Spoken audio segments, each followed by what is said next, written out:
Le roi Charles III a été couronné le 6 mai. Kate Middleton et le prince William sont arrivés en retard. Le prince et la princesse de Galles ont failli ternir la cérémonie. La catastrophe a été évitée de très peu.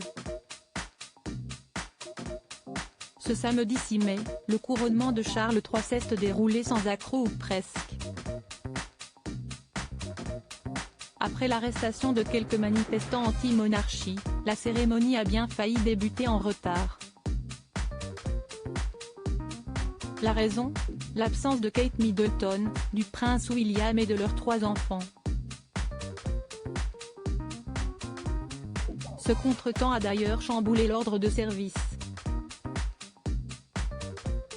Alors que le prince et la princesse de Galles auraient dû arriver avant Charles III et Camilla Parker Bowles et s'installer, ils sont finalement entrés dans l'abbaye de Westminster après le souverain britannique et la reine. Nous ne serons jamais à l'heure, ce serait plein de nouveaux rois d'Angleterre avant le début de la cérémonie. Mais pourquoi Kate Middleton et le prince William étaient en retard à cet événement pourtant réglé comme du papier à musique? Selon le biographe royal Omid Scobie, l'un des auteurs de Finding Freedom et ami proche des Sussex, le retard du couple est peut-être dû à leurs enfants. La marge d'erreur était nulle. Et heureusement, grâce aux semaines de répétition auxquelles la famille royale a participé avant le couronnement, la journée s'est bien déroulée, a-t-il reconnu dans une tribune publiée dans le Harper Bazaar. En fait, à part le prince William et la princesse Kate qui se sont joints tardivement à la procession, les enfants étaient à blâmer, me dit une source. Très peu d'accros ont eu lieu. Heureusement, plus de peur que de mal puisque le couronnement du roi Charles III a pu se tenir normalement. Même si les enfants de Kate Middleton et du prince William ont fait le show.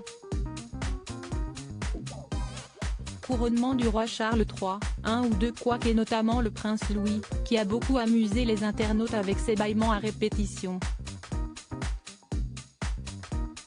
Et le Benjamin des Cambridge a aussi fait une bourde qui n'est pas passée inaperçue.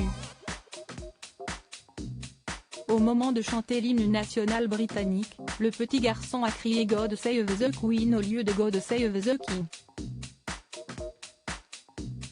Peu après le couronnement du roi Charles III, un membre du clergé a admis qu'il y avait eu un ou deux couacs lors du service. Il y a eu une ou deux choses qui ne se sont pas strictement déroulées comme prévu. Je ne vais embarrasser personne en particulier, a réagi l'évêque de Chelmsford, le docteur Gully Francis de Cany. Mais dans sa globalité, le couronnement de Charles III a pu se dérouler comme prévu. À propos de l'auteur Lou du Crux politique et royauté sont mes dadas, mais les people non, presque, plus de secret pour moi depuis 2016. Kim Kardashian et Céline Dion d'un côté, mais aussi Sigur Rós et Aki Kaurismäki. Ces derniers articles Meghan et Harry dilettantes, le ridicule nombre d'heures hebdomadaires qu'ils consacrent à leur faux. Quand il y a une baisse de désir. Le secret de Léna Guillou pour ne pas se lasser d'Adil Rami. Brigitte Macron, un très proche collaborateur sur le départ après un épisode pour le moins gênant,